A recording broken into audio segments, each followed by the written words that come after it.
उसने अपने जल्लाद को धन्यवाद दिया, संत सिप्रियन ऑफ कार्थेज।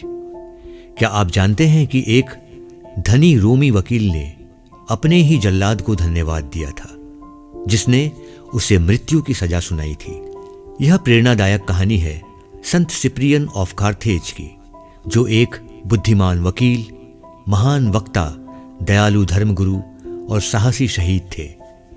उनका जीवन इस बात का साक्षी है कि सच्चा विश्वास धन, पद या शक्ति से नहीं, बल्कि आत्मा की दृढ़ता से मापा जाता है। सिप्रियन का जन्म 3री शताब्दी में उत्तरी अफ्रीका के कार्थेज में एक समृद्ध रोमी परिवार में हुआ था।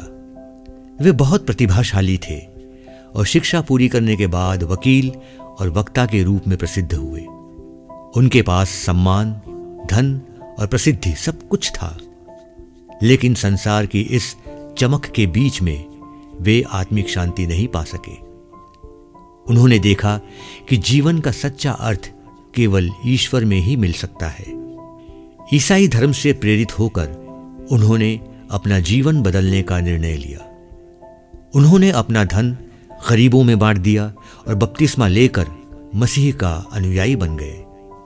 शीघ्र ही उनकी गहरी आस्था और नेतृत्व क्षमता के कारण उन्हें कार्थेज का बिशप या धर्माध्यक्ष चुना गया। बिशप सिप्रियन ने अत्याचार, बीमारी और भय से घिरे ईसाई समुदाय का मार्गदर्शन किया। जब एक भयानक महामारी ने शहर को घेरा, तो उन्होंने अपने जीवन की परवाह किए बिना बीमारों और मरते हुए लोगों की सेवा की। लेकिन जल्द ही ईसाइयों पर रोमी सम्राट वैलेरियन के शासनकाल में भीषण उत्पीड़न शुरू हो गया। सिप्रियन को गिरफ्तार कर लिया गया और उनसे कहा गया कि वे रोमी देवताओं के सामने बलिदान चढ़ाए। शांत स्वर में उन्होंने उत्तर दिया, मैं एक ईसाई हूं और तुम्हारे देवताओं के लिए बलि नहीं चढ़ा सकता। उनकी दृढ़ता ने अधिकारियों को क्रोधित कर दिया। उन्हें मृत्यु की सजा सुनाई गई, सिर काटकर मारे जाने की। जब यह निर्णय सुनाया गया तो सिप्रियन ने न कोई भय दिखाया न शिकायत की।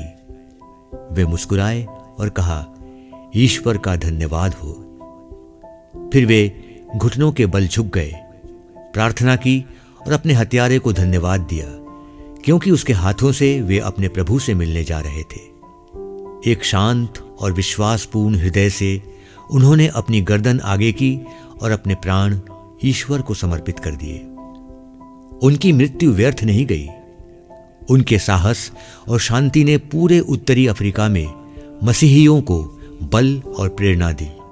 उन्होंने सिखाया कि सच्चा विश्वास मृत्यु से भी बड़ा होता है और जो व्यक्ति अपने विश्वास में स्थिर रहता है वह सच्ची स्वतंत्रता प्राप्त करता है।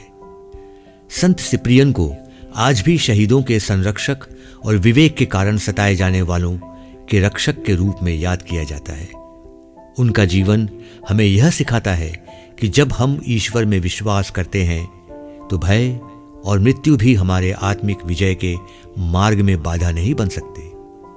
उनका अंतिम वचन ईश्वर का धन्यवाद हो सदियों से विश्वासियों के हृदय में गूंजता रहा है। हमें यह स्मरण कराता है कि कृतज्ञता से भरा विश्वास मृत्यु पर भी विजय प्राप्त कर लेता है।